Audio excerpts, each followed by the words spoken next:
Welcome to Student Panda Classes. Myself Anupama. और आज हम लोग केमिकल रिएक्शन और इक्वेशन के बारे में आगे बढ़ने वाले हैं। जैसे कि हम लोगों ने पढ़ा था कि जो भी सारे हमारे केमिकल रिएक्शंस होते हैं उसके, जैसे कि मानिए कहीं पे अगर हम मान लेते हैं कोई चीज़ अगर जल रहा होता है, या फिर कहीं पे अगर मानते हैं कि कोई भी केमिकल रिएक्शन के टाइम कहीं कहीं पे हीट प्रोड्यूस होता है, किसी किसी जगह पे वहाँ पे प्रेसिपिटेट फॉर्मेशन होता है। तो उसी तरीके से आज हम पढ़ने वाले हैं कि जो केमिकल रिएक्शन होता है वहाँ पे अगर माने वो प्रेसिपिटेट फॉर्मेशन करेगा, या फिर वो हीट फॉर्मेशन करेगा, या फिर उसमें से लाइट फॉर्मेशन होगा, तो वो सब के अकॉर्डिंग केमिकल रिएक्शन होते क्या है और उसको हम कैसे पता लगा सकते हैं। तो आज हम पढ़ेंगे केमिकल रिएक्शन, जिसको क्या बोलते हैं हम, एक्सोथर्मिक रिएक्शन। अभी क्वेश्चन ये आता है ये एक्सोथर्मिक का मतलब क्या है, क्योंकि अभी तक तो हमने बस केमिकल रिएक्शन क्या है, जैसे कि कॉम्बिनेशन रिएक्शन, डिकम्पोजिशन रिएक्शन, जो हम आगे बढ़ने वाले हैं इस तरह के केमिकल रिएक्शन के बारे में पढ़ा था। तो ये एक्सोथर्मिक रिएक्शन होता क्या है। सो आपको अगर नाम से उसको पता चल रहा होगा कि एक्सोथर्मिक, थर्मिक का मतलब होता है हीट और टेम्परेचर, और एक्सो का मतलब होता है आउटसाइड। दैट मीन्स हम ऐसे बोल सकते हैं कि जो केमिकल रिएक्शन के टाइम या फिर जो केमिकल रिएक्शन होते वक्त अगर वहाँ पे हीट प्रोड्यूस होता है, हीट जनरेट होता है, और वहाँ पे वो केमिकल रिएक्शन के दौरान अगर वहाँ से हीट रिलीज होगा, तो वो रिएक्शन को हम क्या बोलेंगे वहाँ पे, एक्सोथर्मिक रिएक्शन। तो देखिए अभी देखेंगे हम वो एक्सोथर्मिक रिएक्शन होता क्या है और वहाँ पे वो किस तरह का काम यहाँ पे कर सकता है। तो देखिए यहाँ पे एक पहला पॉइंट लिखेंगे कि एक्सोथर्मिक रिएक्शन जो होता है वो सबसे कॉमनली कहाँ होता है, हमारे जितने भी नेचुरल गैस बॉर्न होते हैं। नेचुरल गैस का माने सबसे कॉमन एग्जांपल लेते हैं कि आपको पता होगा जो हमारा इंडिया है वो एग्रीकल्चरल कंट्री है। बहुत सारे लोग गाय भैंस को रखते हैं अपने डोमेस्टिक पर्पज घर के काम के लिए। तो वही जो गाय का डंग होता है जिसको हम हिंदी में गोबर बोलते हैं, वही गोबर जब वो जलाते हैं, बिकॉज गैस हम बड़े बड़े टाउन सिटी सभी जगह पे अवेलेबल होते हैं, बट अगर पुराने गांव में अगर चले जाएंगे तो वहाँ पे गैस ये सब मिलना उनको मिलता नहीं है ठीक से। इसलिए वो क्या करते हैं, जो वो भैंस का गाय का जो गोबर होता है वही गोबर को जला के वो क्या करते हैं, अपने घर का काम करते हैं। इवन अभी तो उससे हम इलेक्ट्रिसिटी भी यूज़ करना, इलेक्ट्रिसिटी भी प्रोडक्शन करना स्टार्ट किए हैं। तो नेचुरल गैस मतलब हम बोल सकते हैं कोई भी नेचुरल सब्सटेंस, जैसे कि मानिए गोबर जो एक नेचुरल सब्सटेंस होता है, उसको इस्तेमाल करके वो क्या कर रहे हैं, खाना बना रहे हैं, इलेक्ट्रिसिटी प्रोडक्शन कर रहे हैं। तो हम बोल सकते हैं जो गोबर होता है उसमें एज ए मेन कंपोनेंट आपका कौन सा गैस प्रेजेंट होता है, मीथेन गैस। तो मैं एग्जांपल दिया आपका नेचुरल गैस का जो होता है गोबर, जो गोबर गैस प्लांट आपने पढ़ा होगा ज्योग्राफी ये सब में, कि जहाँ पे गांव वाले जगह पे बहुत ज़्यादा इस्तेमाल करते हैं गोबर गैस प्लांट का for the production of energy. तो वही नेचुरल गैस का जो सबसे कॉमन एग्जांपल होता है वो आपका क्या है, आपका मीथेन। और वही मीथेन जब हम क्या देखेंगे, जलेगा। और हमने क्या पढ़ा है, कोई भी चीज़ को जलने के लिए उसको हमेशा ऑक्सीजन गैस की ज़रूरत पड़ती है। तो वही मीथेन मतलब आपका गोबर गैस का जो मेन कंपोनेंट होता है मीथेन, जब वो क्या करेगा, ऑक्सीजन के प्रेजेंस में यहाँ पे वो जलेगा, दैट मीन्स बर्न अगर होता है, तो आपको क्या मिलेगा, वहाँ पे दो सब्सटेंस मिले हैं। और हमने पहले से ही पढ़ा है कोई भी चीज़ अगर जलता है और जलने की वजह से वहाँ पे क्या निकलेगा, आपका कार्बन डाइऑक्साइड गैस। तो उसी तरीके से जब मीथेन ऑक्सीजन के प्रेजेंस में जला, तो जलने की वजह से वहाँ पे क्या हुआ, कार्बन डाइऑक्साइड गैस फॉर्मेशन हुए, और उसके साथ आपका क्या निकलेगा, वाटर निकलता है in the form of gases form. जैसे कि मतलब रिएक्शन क्या हुआ कि मीथेन गैस जब क्या कर रहा है, मीथेन जो आपका गोबर होता है वो जब ऑक्सीजन के प्रेजेंस में जलेगा उसको आपको मिलेगा कार्बन डाइऑक्साइड और वाटर। लेकिन उसके साथ साथ हमारे काम क्या है, हम गोबर को जलाते क्यों हैं, ताकि वो जलने से वो कार्बन डाइऑक्साइड वाटर तो निकलेगा, बट उसके साथ साथ वो क्या प्रोडक्शन करेगा, अभी यहाँ से हीट प्रोडक्शन करेगा। और वही हीट जो हमारे खाना बनाने में या फिर बोल सकते हैं बाद में इलेक्ट्रिसिटी प्रोडक्शन करने में यूज होता है। तो आज जो हमारा टॉपिक है जो क्या है आपका, एक्सोथर्मिक रिएक्शन, हमें ये सब बताता है कि केमिकल रिएक्शन के टाइम जब चीज़ें जलते हैं या फिर कोई केमिकल रिएक्शन होता है उस वक्त में वहाँ पे क्या निकलता है, हीट भी प्रोडक्शन हो सकता है। और वही हीट हमारे बहुत सारे अलग अलग कामों के लिए और सबसे बेसिक की बात करें तो डोमेस्टिक पर्पज में घर के कामों के से खाना बनाते हैं वो सब भी इस्तेमाल होगा। और इसी तरह के जो केमिकल रिएक्शन हम देखेंगे जहाँ पे कि रिएक्टेंट है आपका, जैसे कि यहाँ पे रिएक्टेंट है आपका है मीथेन और एक आता है ऑक्सीजन, और जो वहाँ पे रिएक्शन होता है मतलब किसी के साथ वो रिएक्शन कर लेते हैं वहाँ से आपका कार्बन डाइऑक्साइड, वाटर और उसके साथ साथ क्या निकलता है हीट। और ये जो आपका टॉपिक है एक्सोथर्मिक रिएक्शन, उसका मतलब है वही है कि कोई केमिकल रिएक्शन के टाइम अगर प्रोडक्ट साइड पे मतलब आपके राइट हैंड साइड पे अगर वहाँ पे हीट प्रोडक्शन हुआ और वहाँ पे हीट प्रोडक्शन होने को ही हम कौन सा बोलते हैं, एक्सोथर्मिक रिएक्शन। जिसका आपका डेफिनेशन क्या आ जाएगा हम देखेंगे कि लिखा गया है कि reaction in which heat is release along with the formation of product are called the exothermic chemical reaction। जो आपका ये डेफिनेशन है कि कोई भी केमिकल रिएक्शन है और वही केमिकल रिएक्शन के दौरान अगर मानिए वो हीट प्रोडक्शन कर रहा है तो वही हीट प्रोडक्शन को हम क्या बोलेंगे, आपका एक्सोथर्मिक रिएक्शन। तो जैसे कि हम हमेशा क्या करते आए हैं, केमिकल रिएक्शन अगर होगा तो पहले हम उसको देखना पड़ेगा उसको बैलेंस है या नहीं, अगर बैलेंस नहीं होता है तो हम उसको बैलेंस करना पड़ेगा। तो चलिए देखते हैं ये इक्वेशन कैसे बैलेंस हुआ। अभी देखिए हमारा यहाँ पे रिएक्टेंट क्या था कि जो मीथेन जो हमारा गोबर है वो क्या कर रहा था, ऑक्सीजन के प्रेजेंस में ऑक्सीजन के साथ जब रिएक्शन किया तो वहाँ पे क्या फॉर्मेशन हुआ हमने देखा, कार्बन डाइऑक्साइड और उसके साथ क्या निकला, वाटर। तो ये आपका रिएक्टेंट है और ये आपका प्रोडक्ट है। तो अभी देखेंगे बैलेंस कैसे वहाँ पे हो रहा है। तो ये जो हमने पहले से ही हमने पढ़ा है, कभी भी आपको अगर कोई भी केमिकल रिएक्शन को बैलेंस करना पड़ता है तो सबसे इजी तरीका है उसको टेबल की वजह से उसको रिप्रेजेंट करते हैं। तो उसी तरह से हम करेंगे कि अभी कौन सा एलिमेंट यहाँ पे प्रेजेंट है या फिर ये रिएक्शन बैलेंस है या नहीं है, और अगर नहीं होगा तो हम उसको कैसे बैलेंस कर सकते हैं। तो हमने पहला रूल क्या पढ़ा था बच्चों कि कोई भी जगह पे अगर हम बैलेंसिंग करते हैं तो बैलेंसिंग के लिए हमें क्या करना पड़ेगा, पहले उसके एलिमेंट्स को अलग अलग तरीके से लिखना पड़ेगा। और यहाँ पे आपको तीन अलग अलग एलिमेंट मिलते हैं, एक आता है आपका कार्बन, दूसरा आपका आता है एक एलिमेंट हाइड्रोजन और तीसरा आपका एलिमेंट क्या आ जाता है आपका ऑक्सीजन। तो ये तीनों जो एलिमेंट है कार्बन हाइड्रोजन ऑक्सीजन, अभी हम क्या करेंगे कि लेफ्ट हैंड साइड मतलब रिएक्टेंट की तरफ वो कितना है, राइट हैंड साइड प्रोडक्ट की तरफ कितना होता है, पहले हम उसको लिखना पड़ेगा फिर तो उसको हम बैलेंस करेंगे ना, क्योंकि नंबर अगर पता नहीं होंगे तो कहाँ पे कितना मल्टीप्लाई करना हो तो उसको हमें पता नहीं चलने वाला है। तो अगर रिएक्टेंट साइड की हम बात करेंगे तो आपको दिख रहा होगा कि कार्बन जो है ना उसके आगे ना उसके पीछे कोई वहां पे नंबर प्रेजेंट नहीं है, मतलब रिएक्टेंट के साइड कार्बन कितना है, 1 नंबर का 1 एटम बस प्रेजेंट है। और वही अगर प्रोडक्ट की तरफ बात करेंगे तो प्रोडक्ट की तरफ भी आपको क्या मिलेगा, यहाँ पे कार्बन कितने नंबर का है, वो भी एक ही नंबर का है। फिर हम दूसरे वाले एलिमेंट में आएंगे जो क्या है आपका हाइड्रोजन। तो हाइड्रोजन देखिएगा यहाँ पे कितने नंबर के हैं, हाइड्रोजन आपका 4 नंबर का है, तो आप इधर लिख दीजिएगा क्या है 4। और उसी तरीके से अगर प्रोडक्ट साइड अगर आते हैं तो प्रोडक्ट साइड में आप देखिएगा यहाँ पे हाइड्रोजन कितने नंबर का है, यहाँ पे लिखा गया है 2 नंबर का है, तो यहाँ पे हमें 2 पता चल गया। तो यहाँ पे जब हम आते हैं मतलब हाइड्रोजन के पास जब आते हैं हमें पता चल जाता है कि ये जो इक्वेशन हमने लिखा है ये ऑब्वियसली बैलेंस नहीं है, क्योंकि यहाँ पे हाइड्रोजन नंबर और यहाँ पे रिएक्टेंट साइड पे हाइड्रोजन नंबर और प्रोडक्ट साइड पे हाइड्रोजन नंबर दोनों सेम नहीं होता। इसकी वजह से हमें पता चल गया ये बैलेंस इक्वेशन नहीं है, मतलब यहाँ पे बैलेंस करना पड़ेगा। तो बैलेंस करने से पहले हम थोड़ा लिख देते हैं ऑक्सीजन यहाँ पे कितना होगा। तो ऑक्सीजन यहाँ पे देख सकते हैं नंबर 2 लिखा गया है, तो रिएक्टेंट साइड ऑक्सीजन कितने नंबर के हैं, 2 नंबर के होते हैं। और अगर प्रोडक्ट साइड की बात करेंगे तो प्रोडक्ट साइड पे आप देखिएगा ऑक्सीजन इधर 2 है और इधर कितना है 1 है, तो मिलके वो कितने हो गए यहाँ पे 3। तो देखिए अभी हमारा टेबल रेडी है कि जहाँ पे हमारे पास डिटेल प्रेजेंट है कि किस तरफ कितने नंबर्स ऑफ एटम और रिएक्टेंट के साइड कितने प्रेजेंट है और वहाँ पे प्रोडक्ट साइड कितना होता है। तो पहले हमने क्या किया था रूल कि जो सबसे बड़ा नंबर होता है उसको पहले हमें बैलेंस करना पड़ेगा, ठीक है। मतलब जो भी नंबर सबसे ज्यादा होगा 6, 4, 5 ऐसे बड़े बड़े नंबर्स होते हैं उसको हमें पहले बैलेंस करना पड़ेगा।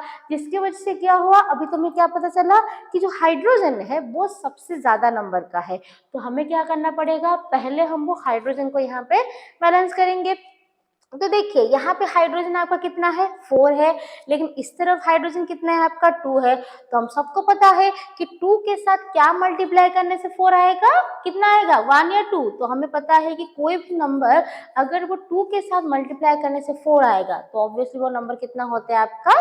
2। अगर यहाँ पे 2 के साथ अगर 2 मल्टीप्लाई कर देते हैं तो total hydrogen number on the product side वो कितना हो जाएगा आपका 4। तो यहाँ पे हम क्या कर देंगे, जहाँ पे भी हमने हाइड्रोजन लिखा है हाइड्रोजन के पास हम क्या लिख देंगे, यहाँ पे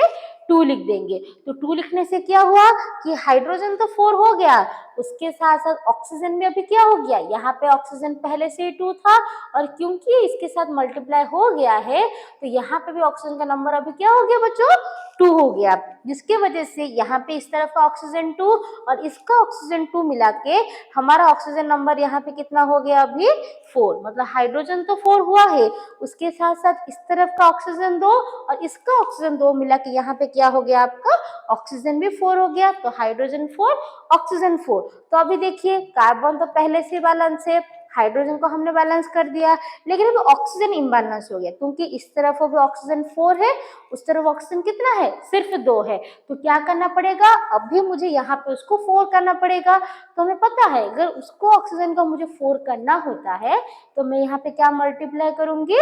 2। तो अब चलिए कर देते हैं, यहाँ पे जैसे कि हमने 2 मल्टीप्लाई किया, अभी तो लिख देंगे हम 2। तो 2 करने से अभी क्या हो गया ऑक्सीजन का वैल्यू यहाँ पे 4। तो देखिए ये आपका बैलेंस इक्वेशन रेडी है कि जहां पे हम देखेंगे कि यहाँ पे कार्बन 1 है, इधर भी कार्बन 1 ही है,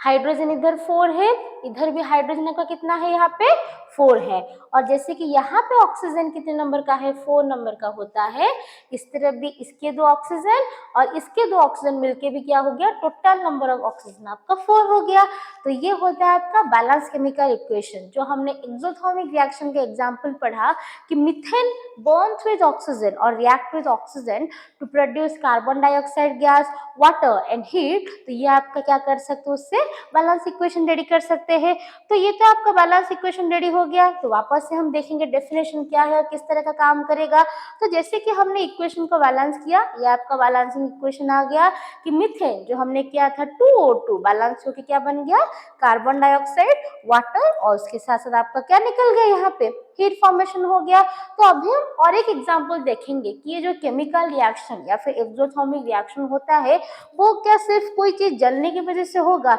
या फिर और कुछ चेंजेस वहां पे हो सकते हैं। तो आपको पता होगा कि जो ह्यूमन बॉडी, मतलब थोड़ा बायोलॉजी की बात कर लेते हैं, बिकॉज ये जो एक्सोथर्मिक रिएक्शन है ये क्या सिर्फ नहीं कि सिर्फ नॉन लिविंग चीजों में होता है, इवन लिविंग थिंग के अंदर मतलब हमारे बॉडी के अंदर भी अभी एक्सोथर्मिक रिएक्शन होता है। तो आपको सोच रहे होंगे कि हमारे बॉडी के अंदर एक्सोथर्मिक कैसे होता है, अगर हीट प्रोड्यूस होता है तो हमारा बॉडी जलता क्यों नहीं है, बिकॉज में पता है कोई भी चीज अगर जलेगा तो ऑब्वियसली वहां पे तो हीट प्रोड्यूस होंगे तो वो चीजों को तो जला सकता है। तो ये क्या बात कही कि आपने कि हमारे बॉडी के अंदर भी जलते हैं चीजें या फिर एक्सोथर्मिक रिएक्शन होते हैं। तो ये आप मत सोचिए कि जैसे कोई पेपर जलेगा या फिर कोई लकड़ी का पीस जलता है, जितना वहां पे बहुत जोर से फायर प्रोड्यूस होता है, हीट प्रोड्यूस होता है, इतने लार्ज अमाउंट के हीट हमारे बॉडी में प्रोडक्शन नहीं होते, तो आपको डरने की बात नहीं है। लेकिन हमारे बॉडी में ऐसा रिएक्शन होता है जो हम एवरी मिनट एवरी सेकेंड करते हैं और जिसके वजह से हम क्या करते हैं जिंदा रह पाते हैं। और वो रिएक्शन भी क्या है जो आपका एक एक्सोथर्मिक रिएक्शन है। और मैं किसकी बात कर रही हूँ, कौन से रिएक्शन की बात कर रही हूँ, हम लोग बात करें रेस्पिरेशन। जो हमने पढ़ा था कि ऑक्सीजन गैस को हम अंदर लेते हैं और कार्बन डाइऑक्साइड गैस को हम बाहर छोड़ते हैं, वो भी क्या होता है आपका एक एक्सोथर्मिक रिएक्शन का एग्जाम्पल होता है। अभी आप बोलेंगे कि ऑक्सीजन लेते हैं कार्बन डाइऑक्साइड तो छोड़ते हैं, तो उसमें हीट की क्या बात है। आप सबको पता है कोई भी चीज अगर जलेगा, जलने के वजह से वहां से क्या होता है आपका कार्बन डाइऑक्साइड गैस यहाँ पे प्रोड्यूस होता है। तो वहां पे क्या पता चल गया कि यहाँ पे भी ऑक्सीजन जब हमारे बॉडी के अंदर गया, कुछ हमारे बॉडी के जो फूड सब्सटेंस जो हमने खाए थे या फिर हमारे ब्लड के साथ प्रेजेंट था, वो वहां पे ऑक्सीजन के प्रेजेंस में जलना स्टार्ट हुआ, जिसके वजह से वहां से क्या निकला कार्बन डाइऑक्साइड निकल गया, उसके साथ साथ वाटर भी निकल गया और उसके साथ जो एनर्जी हमने जो रेस्पिरेशन में पढ़ा होंगे कि एनर्जी भी प्रोड्यूस होता है, वही एनर्जी क्या होता है कुछ अमाउंट ऑफ हीट के फॉर्म में निकल जाता है। और वही जो हीट होता है जो हमारे बॉडी के ब्लड के टेम्परेचर को थोड़ा सा हाई रखने के लिए हेल्प करेंगे। जो आप बायोलॉजी में पढ़ेंगे कि जो ह्यूमन होते हैं उसको हम बोलते हैं वार्म ब्लडेड एनिमल। आपको पता नहीं है तो ये आपका टास्क है कि वार्म ब्लडेड एनिमल क्या होता है आपको जानना है, लेकिन आप तो पता कर ही लेंगे, लेकिन मैं थोड़ा सा इसके बारे में इसलिए बताया है क्योंकि जो एक्सोथर्मिक रिएक्शन होता है ये थोड़ा सा आपके बॉडी में हीट प्रोडक्शन करेगा। और ह्यूमन ब्लड को जो वार्म ब्लडेड एनिमल जो बोलते हैं वो तो आप बायोलॉजी में देखेंगे क्यों बोलते हैं, कैसे बोलते हैं। बट आज को एक एग्जाम्पल दे रही हूँ कि मैं कि कभी भी कोई भी चीज जलेगा, इवन हमारे बॉडी के अंदर भी जब वो ग्लूकोज या फिर फूड सब्सटेंस बर्न होता है ऑक्सीजन के प्रेजेंस में, तो वहाँ पे भी वो कार्बन डाइऑक्साइड, वाटर और उसके साथ साथ कुछ अमाउंट के एनर्जी के साथ हीट प्रोडक्शन करेगा, जिसके वजह से हमारा ब्लड का टेम्परेचर काफी और बाकी सब ऑर्गेनिज्म के हिसाब से थोड़ा सा गर्म होता है, हॉट नहीं होता, गर्म थोड़ा सा गर्म होगा, इसलिए हम बोलते हैं वार्म ब्लडेड एनिमल। तो वही रेस्पिरेशन प्रोसेस कैसे होता है हम देखेंगे। तो रेस्पिरेशन रिएक्शन उसमें क्या देखेंगे, जो शुगर होता है या फिर जो हमारे बॉडी का ग्लूकोज मॉलिक्यूल होता है जो हम खाते हैं या फिर खाने के फॉर्म में हमारे बॉडी में जाएगा, वो क्या होगा जब ऑक्सीजन के प्रेजेंस में, बिकॉज में पता है हमारे बॉडी को रेस्पिरेशन के लिए क्या चाहिए, दो ही एक सब्सटेंस चाहिए, एक होता है आपका फूड जो ग्लूकोज होता है और दूसरा होता है ऑक्सीजन गैस जो हम सराउंडिंग से लेते हैं। तो वही ग्लूकोज मॉलिक्यूल जब क्या करेगा ऑक्सीजन के प्रेजेंस में यहाँ पे रिएक्शन करेगा, ऑक्सीजन की वजह से निकलेगा, तो आपका यहाँ पे क्या क्या फॉर्मेशन होने वाला है, obviously carbon dioxide gas, because में पता है कि ऑक्सीजन अगर गैस लिए तो निकलेगा क्या वहां से कार्बन डाइऑक्साइड गैस। उसके साथ साथ आपका यहाँ पे वाटर भी प्रोड्यूस होगा, बिकॉज क्योंकि यहाँ पे ग्लूकोज में आप देखेंगे हाइड्रोजन के कंपाउंड होते हैं, ऑक्सीजन के कंपाउंड होते हैं, तो ऑब्वियसली यहाँ पे क्या निकलेगा कार्बन डाइऑक्साइड के साथ साथ आपका वाटर, और फिर क्या निकलता है आपका कुछ अमाउंट ऑफ एनर्जी। और बायोलॉजी में आपने पढ़ा है कि जो एनर्जी होता है वो कौन से फॉर्म में निकलता है आपका एटीपी के फॉर्म में, फुल फॉर्म क्या है एडेनोसाइन ट्राइफॉस्फेट। तो उसके साथ साथ वो एटीपी फॉर्मेशन के साथ साथ क्या करता है कुछ अमाउंट ऑफ एनर्जी अपने हीट के फॉर्म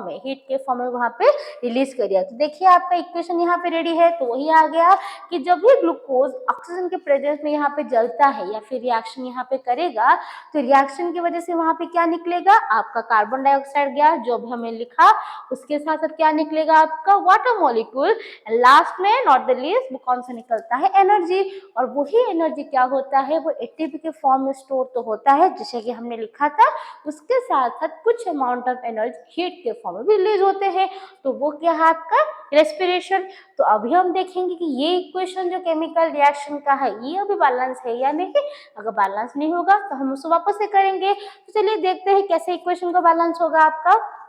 तो जैसे कि आपका रिएक्टेंट क्या क्या है, बिकॉज हमें यहाँ पे ग्लूकोज लिए है, ग्लूकोज का फॉर्मूला क्या है बच्चों C6H12O6 जो आपका ग्लूकोज मॉलिक्यूल है। और वही ग्लूकोज मॉलिक्यूल हम क्या देखें जब ऑक्सीजन के प्रेजेंस में ऑक्सीजन के साथ यहाँ पे रिएक्शन हुआ, तो रिएक्शन की वजह से आपका क्या बना यहाँ पे निकला, पहले आपका निकला कार्बन डाइऑक्साइड गैस, फिर आता है आपका कौन सा वाटर मॉलिक्यूल यहाँ पे फॉर्मेशन हुआ, और उसके साथ साथ हमने क्या किया है वहाँ पे क्या निकला, उसके साथ साथ आपका एनर्जी भी यहाँ पे प्रोड्यूस हुआ। तो अभी उसको बैलेंस करना है या फिर देखना है कि इक्वेशन यहाँ पे बैलेंस है या नहीं। तो बैलेंस करने के लिए हम जैसे कि टेबल बनाते हैं, अभी वैसे ही टेबल बनाएंगे। तो मानिए जैसे कि टेबल मैंने बना दिया कि वहाँ पे कौन से एलिमेंट है और वहाँ पे कितने नंबर्स के वो प्रेजेंट होते हैं। सो देखिए जैसे कि एलिमेंट का नाम हम पहले लिखते हैं, फिर उसके नंबर्स ऑफ एटम, तो उसी जगह उसी तरीके से हम करते जाएंगे। सो यहाँ पे जो एलिमेंट है वो कौन सा एलिमेंट है, एक है आपका एलिमेंट कार्बन, दूसरा है आपका एलिमेंट यहाँ पे हाइड्रोजन, और तीसरा क्या है यहाँ पे आपका एलिमेंट कौन सा है ऑक्सीजन गैस। और जैसे कि एलिमेंट के नाम लिखने के बाद हम क्या करते हैं बच्चों कि हम उस पे रिएक्टेंट साइड पे लेफ्ट हैंड साइड में कौन से कितने नंबर्स के एटम होते हैं, जो हम राइट साइड पे जाते हैं तो वहाँ पे कितने नंबर्स ऑफ एटम क्या क्या होते हैं वो सब के बारे में लिखते हैं। तो अभी हम लिखेंगे क्या कि हमने एलिमेंट का नाम तो लिख दिया, अभी वो जो एलिमेंट होते हैं कितने नंबर्स के होते हैं वो हमें लिखना पड़ेगा। तो मानिए अभी कार्बन के बारे में हम लिखने वाले हैं, तो कार्बन देखिए आप लेफ्ट हैंड साइड पे कितने नंबर का है, क्योंकि उसके नीचे आप देखिएगा 6 नंबर लिखा गया है, तो मतलब यहाँ पे हम क्या लिखेंगे कार्बन कितना है आपका 6 नंबर का है। तो अभी प्रोडक्ट साइड की अगर बात करेंगे तो प्रोडक्ट साइड पे तो यहाँ पे कार्बन के ना आगे ना पीछे कोई नंबर तो लिखा नहीं गया है, तो मतलब राइट हैंड साइड पे कार्बन कितने नंबर का है आपका 1 नंबर का है। उसी तरीके से हम हाइड्रोजन की हम बात करेंगे तो ये हाइड्रोजन आप देखिएगा कि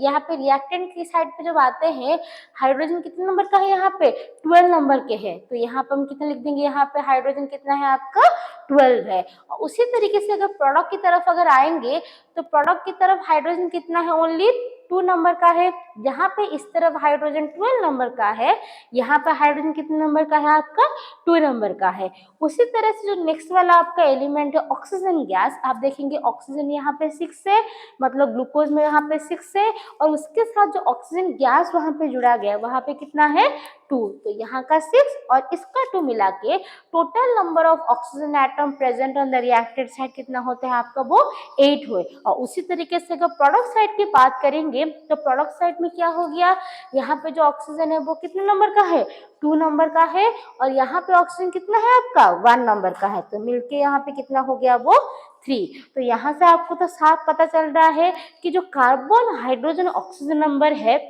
वो रिएक्टेंट साइड पे बहुत ही ज्यादा नंबर के प्रेजेंट होते हैं, और जो यहाँ पे प्रोडक्ट साइड आपका रेस्पिरेशन में बनता है वहाँ पे बहुत ही कम नंबर के गैसेस यहाँ प्रेजेंट होते हैं। और जैसे कि हमने रूल क्या पढ़ा था कि कभी भी अगर बैलेंसिंग हमें करना है तो हमेशा हमें वो एलिमेंट से वो बैलेंसिंग स्टार्ट करने पड़ेगा जो सबसे ज्यादा नंबर का होता है। तो इसमें से आपको पता चल रहा है कि सबसे ज्यादा नंबर का कौन सा है आपका हाइड्रोजन गैस, जो कितने नंबर का है यहाँ पे 12 नंबर के हैं। तो अभी क्या करेंगे, यहाँ पे जो आपका वाटर निकला, बिकॉज यहाँ पे तो एक ही जगह पे हाइड्रोजन है ना, तुम्हें पता है कि जो 2 है यहाँ पे 2 को, क्योंकि यहाँ पे 2 नंबर के हैं तो पता है कि 2 के साथ क्या मल्टीप्लाई करने से या फिर ऐसा कौन सा नंबर मल्टीप्लाई करने से आपका 12 आएगा। तो हमें क्या पता है कितना मल्टीप्लाई करना पड़ेगा, 4, 5 या 6। तो आपको पता होगा कि यहाँ पे अगर हमें 12 करना है तो 2 के साथ मुझे क्या मल्टीप्लाई करना पड़ेगा, इधर 6, क्योंकि यहाँ पे मैंने 6 मल्टीप्लाई किया, तो वैसे ही मैंने यहाँ पे हाइड्रोजन क्या लिख दिया यहाँ पे 6, और जिसकी वजह से क्या हुआ बच्चों कि हाइड्रोजन तो अभी क्या बन गया यहाँ पे 12 हो गया, पर उसके साथ साथ क्या हुआ, ये जो यहाँ पे जो हाइड्रोजन की वजह से कंबाइन होने की वजह से जैसे कि हाइड्रोजन का नंबर यहाँ पे बदल गया, उसके साथ साथ ये जो 6 नंबर ऑक्सीजन के साथ कंबाइन हो गया, तो अब ये 6 नंबर ऑफ ऑक्सीजन, देन यहाँ पे कितना आ गया आपका 2 नंबर ऑफ ऑक्सीजन, और वो मिलके आपका ऑक्सीजन का नंबर यहाँ पे अभी क्या हो गया 8 हो गया। मतलब क्या हुआ कि जब हाइड्रोजन को बैलेंस करने के लिए हमने 6 मल्टीप्लाई कर दिया तो वहां पे हाइड्रोजन का नंबर तो चेंज हो ही गया, उसके साथ साथ ऑक्सीजन नंबर भी वहां पे चेंज आ गए। तो आपका क्या है यहाँ पे हाइड्रोजन नंबर दोनों बैलेंस हो गए, ऑक्सीजन नंबर बैलेंस हो गए। तो अभी मुझे क्या करना है, यहाँ पे कार्बन का नंबर को बैलेंस करना है। अभी आप देख सकते हैं यहाँ पे कार्बन कितना है आपका रिएक्टेंट साइड पे 6 है, तो ऑब्वियसली मुझे यहाँ पे कार्बन के पास क्या करना पड़ेगा, उसको 6 करना पड़ेगा, क्योंकि प्रोडक्ट की तरफ कार्बन कितना है सिर्फ 1 है। तो मुझे पता है कि कार्बन को अगर 6 करना है तो मुझे ऐसा कौन सा नंबर मल्टीप्लाई करना पड़ेगा जिसकी वजह से इस तरफ भी कार्बन का नंबर कितना हो जाएगा आपका 6 हो जाएगा। तो मैंने क्या किया, यहाँ पे कितना मल्टीप्लाई करूंगी अभी 6, बिकॉज मुझे 1 के साथ ऐसा एक नंबर मल्टीप्लाई करना है जिसकी वजह से इस तरफ क्या हो जाएगा 6। तो मैंने जब 6 मल्टीप्लाई कर दिया तो यहाँ पे क्या हो गया, मैंने यहाँ पे 6 लिख दिया। तो 6 लिखने की वजह से क्या प्रॉब्लम हो गया, देखिए आप कि 6 लिखने की वजह से कार्बन तो 6 नंबर का हो गया, मतलब कार्बन अभी दोनों तरफ 6 हो गए, बट इसमें प्रॉब्लम क्या हुआ, क्योंकि यहाँ पे ऑक्सीजन भी प्रेजेंट था, तो अभी 6 और ये ऑक्सीजन यहाँ पे मिलके 6 का और ये ऑक्सीजन के साथ मिलके आपका 6 और ऑक्सीजन के साथ मिलके आपका ये ऑक्सीजन नंबर कितना हो गया अभी यहाँ पे 12, और यहाँ पे 6 मिलके टोटल नंबर ऑफ ऑक्सीजन आपको कितना हो गया अभी यहाँ पे आपका 18। मतलब यहाँ पे 6 हमने मल्टीप्लाई जब किया, यहाँ पे 6 का कार्बन का मल्टीप्लाई होने की वजह से जब ऑक्सीजन के साथ यहाँ पे मिल गया तो अभी 6 2 जा ऑक्सीजन कितना हुआ 12, और पहले से आपके पास कितना है यहाँ पे 6 ऑक्सीजन प्रेजेंट है, तो टोटल नंबर ऑफ ऑक्सीजन यहाँ पे कितना हो गया आपका 18। मतलब कार्बन बैलेंस हो गया, हाइड्रोजन बैलेंस हो गया, लेकिन आप देख सकते हैं यहाँ पे क्या है आपका ऑक्सीजन इम्बैलेंस हो गया, क्योंकि अभी प्रोडक्ट साइड पे क्या हो गया ऑक्सीजन नंबर कुछ ज्यादा ही बढ़ गया। मतलब ऑक्सीजन का नंबर कितना कितना हो गया अभी यहाँ पे 18। तो मुझे यहाँ पे क्या है, यहाँ पे तो मेरे पास 8 ही ऑक्सीजन है, तो मुझे अभी ये ऑक्सीजन की तरफ ऐसा एक नंबर को मल्टीप्लाई करना पड़ेगा जिसकी वजह से मुझे रिएक्टेंट साइड पे क्या मिलेंगे, 18 नंबर ऑफ ऑक्सीजन मिलेंगे। तो देखिए आप यहाँ पे सोच सकते हैं कहाँ पे हम ऑक्सीजन के साथ नंबर मल्टीप्लाई करेंगे, क्योंकि ऑक्सीजन अभी ग्लूकोज के पास भी प्रेजेंट है और खाली वाला ऑक्सीजन भी प्रेजेंट है। तो ऐसा अगर आपको कंफ्यूजन आता है तो हमेशा आप ऐसे वाले एलिमेंट को चूज कीजिएगा जो किसी और कंपाउंड के साथ जुड़ा नहीं होगा। मानिए अगर मुझे यहाँ पे ऑक्सीजन के नंबर पे चेंज करने पड़ेंगे तो मैं कुछ भी नंबर, जो भी नंबर मल्टीप्लाई करूंगी, मैं सिर्फ तो यहाँ पे ऑक्सीजन के पास तो कंबाइन नहीं कर सकती, ऑक्सीजन के साथ तो मल्टीप्लाई नहीं कर सकती, तो मुझे क्या करना पड़ेगा, ये पूरे ग्लूकोज मॉलिक्यूल के साथ कोई एक नंबर को मुझे मल्टीप्लाई करना पड़ेगा जिसकी वजह से वहां पे बैलेंसिंग हो सकता है। बट जिस उसकी वजह से क्या क्या प्रॉब्लम होगा कि हाइड्रोजन का नंबर, कार्बन का नंबर, सभी नंबर में कुछ ना कुछ चेंजेस आ जाएंगे और जो बैलेंसिंग के प्रोसेस को और भी ज्यादा वहां पे कॉम्प्लिकेटेड कर देगा। इसलिए हम क्या करेंगे, ऐसा कभी भी आपको पता चला कि यहाँ पे जो एलिमेंट को हम बैलेंस करने वाले हैं वो एक जगह पे नहीं, दो तीन जगह पे प्रेजेंट है, तो आप हमेशा ऐसे वाले एलिमेंट को चूज कीजिएगा जो अकेला होगा या फिर किसी और एलिमेंट के साथ वहां पे जुड़ के नहीं होगा। तो हमें क्या पता चला कि यहाँ पे अगर ऑक्सीजन के नंबर मुझे 18 करना है तो मैं आगे यहाँ पे कुछ मल्टीप्लाई नहीं कर पाऊंगी। तो हम क्या करेंगे, जो दूसरा वाला जो ऑक्सीजन है जो वहां पे क्या है, एलोन है, वहां पे हम एक नंबर को मल्टीप्लाई करना पड़ेगा जिसकी वजह से आप रिएक्टेंट साइड पे आपको क्या मिलेगा, 18 नंबर ऑफ ऑक्सीजन मिल सकता है। तो आप देखिएगा यहाँ पे तो पहले 6 नंबर ऑफ ऑक्सीजन प्रेजेंट है, तो अगर मानिए अगर 18 से अगर 6 हम मल्टीप्लाई कर देते हैं तो हमें कौन सा नंबर मिलता है, वहां पे 12 नंबर। तो हमें पता है क्योंकि यहाँ पहले से 2 है तो हमें आइडिया आ जाता है अगर मुझे 12 बनाना है तो 2 के साथ ऐसा कौन सा नंबर अगर मैं मल्टीप्लाई करूंगी तो वहां पे हमें 12 नंबर ऑफ ऑक्सीजन मिलता है और उसका आंसर क्या होगा आपका 6। तो अगर मैं यहाँ पे 6 से अगर मल्टीप्लाई कर देती हूँ तो देखिए क्या हुआ, अभी 6 2 जा मिलके यहाँ पे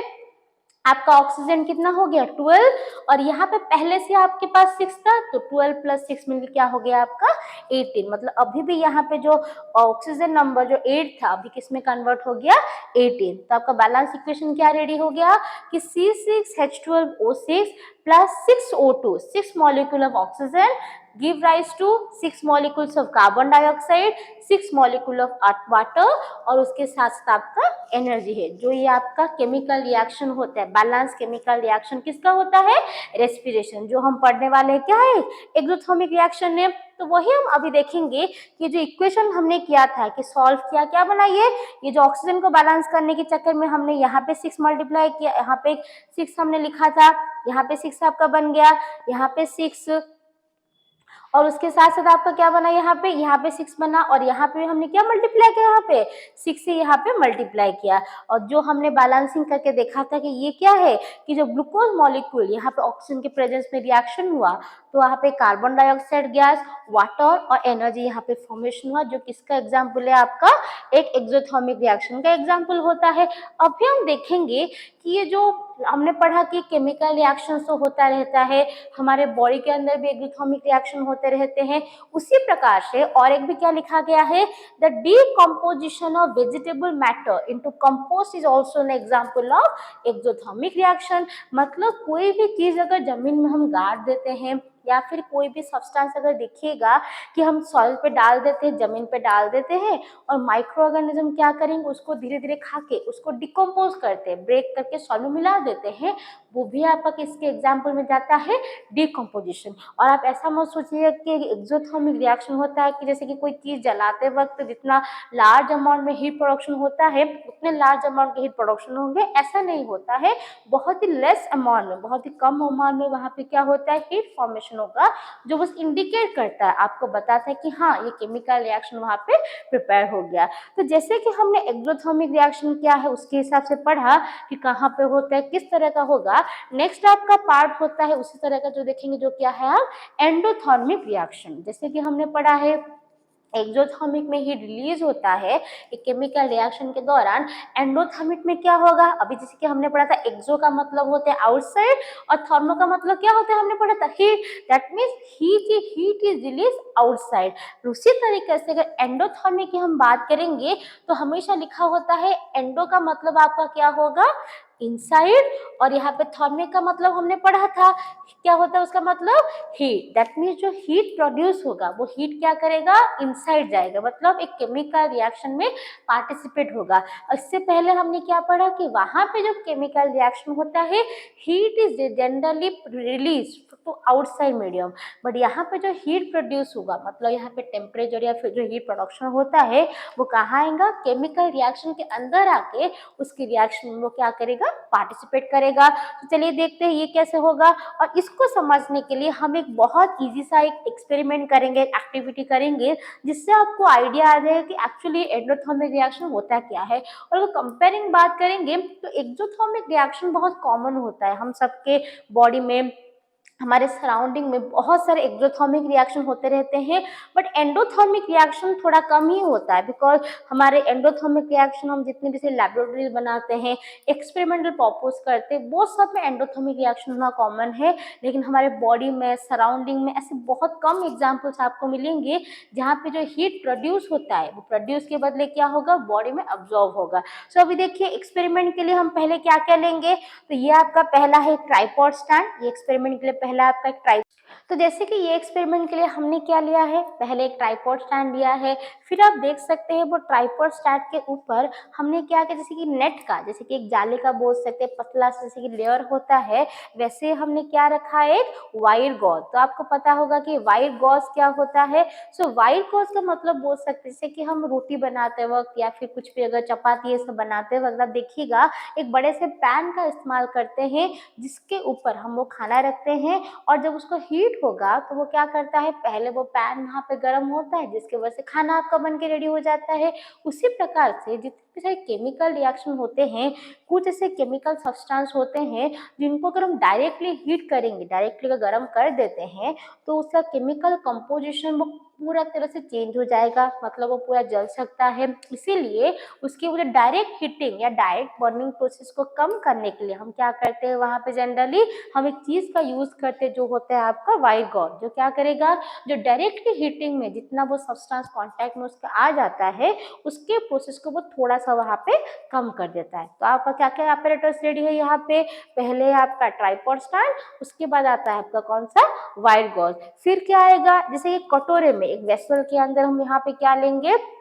सल्फर के पार्टिकल आपको दिख रहा होगा कि हमने पहले क्या लिया, जिसकी कटोरा रखा और उसके आपके पास क्या है, सल्फर रखे। फिर हम क्या करेंगे, सल्फर के ऊपर हम क्या करेंगे, सल्फर तो आपका रेडी है, मतलब ट्राइपॉड स्टैंड रेडी है, वायर गॉज रेडी है, और उसके साथ एक कटोरे के बाउल के अंदर हमने क्या रखा है, यहाँ पे सल्फर। फिर क्या करना है, हमें वहाँ पे हीट देना पड़ेगा। अब बोलिए हीट क्यों देना पड़ेगा, बिकॉज बहुत सारे केमिकल रिएक्शन होते हैं जो नेचुरल मेथड में, मतलब एयर टेम्परेचर प्रेशर की वजह से वो हो नहीं पाते हैं। तो ऐसे केमिकल रिएक्शन के टाइम कहीं कहीं पे मुझे हीट देना पड़ता है, प्रेशर देना पड़ता है, जो हमने लास्ट क्लास में ऑलरेडी पढ़ा था। वैसे ही ये रिएक्शन के लिए क्या होगा, by the help of बुनसेन burner हम क्या करेंगे, उसको वहाँ पे हीट देंगे। तो जब हीट हम देंगे, हीट देने के साथ साथ आपको दिख रहा होगा यहाँ पे सल्फर में हमने क्या किया, धीरे धीरे बहुत सारे आयरन के पार्टिकल्स यहाँ पे हमें डाले, मतलब सल्फर पहले से ही था और हमने क्या किया, बहुत सारे आयरन के पार्टिकल हम उसके ऊपर डाल रहे हैं। मतलब आपका और सारे apparatus रेडी हो गए। वायर गॉज के ऊपर एक बाउल रखा, बाउल में हमने क्या किया बच्चों, पहले से सल्फर था, और धीरे धीरे धीरे हम क्या करेंगे, जैसे कि हम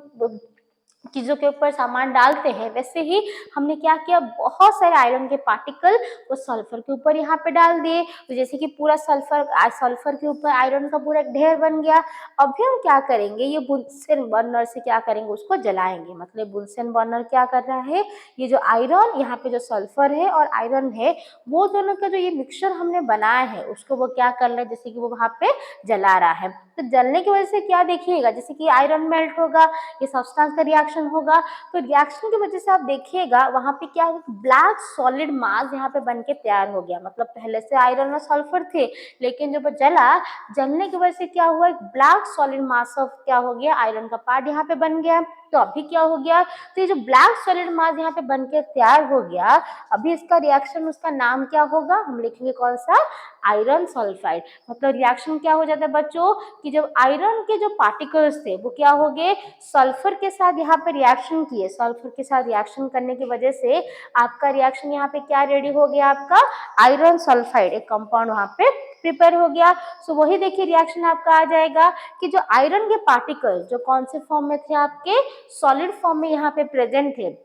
आयरन के पार्टिकल यहाँ पे सॉलिड फॉर्म में यहाँ पे प्रेजेंट थे। वही सॉलिड फॉर्म ऑफ आयरन जब क्या कर रहा है, हमने क्या किया था यहाँ पे सल्फर के साथ जब हम रिएक्शन किए, जो भी क्या था एक सॉलिड फॉर्म में ही था। और ये दोनों रिएक्शन को जब हम क्या करेंगे, उसको हीट देंगे, मतलब बुनसेन वार्नर की वजह से हम जब हीट दिया वहां पे, तो हीट देने की वजह से आपका कंपाउंड कौन सा बन गया यहाँ पे, आयरन सल्फाइड, जो वापस से सॉलिड ब्लैक कलर का मार्क, ब्लैक कलर के सॉलिड सब्सटेंस फॉर्म में क्या हो गया, आपका आयरन सल्फाइड प्रोड्यूस हो गया। बट यहाँ पे एक चीज देख सकते हैं, जहाँ पे इसके पिछले वाले रिएक्शन में हमने देखा था कि वो केमिकल रिएक्शन के टाइम प्रोडक्ट साइड क्या निकलता था, आपका हीट निकलता था, हीट रिलीज होता था, तो उसको हम बोलते थे कौन सा, एक्सोथर्मिक रिएक्शन। बट यहाँ पे अब देखिएगा कि आयरन के साथ सल्फर का रिएक्शन हो गया, आपका आयरन सल्फाइड भी रेडी हो गया, बट यहाँ पे हीट रिलीज नहीं हुआ, क्योंकि यहाँ पे हम देख सकते हैं कि आयरन और सल्फर के रिएक्शन के लिए हमें वहां पे क्या देना पड़ा, हीट हमें वहां पे देना पड़ा,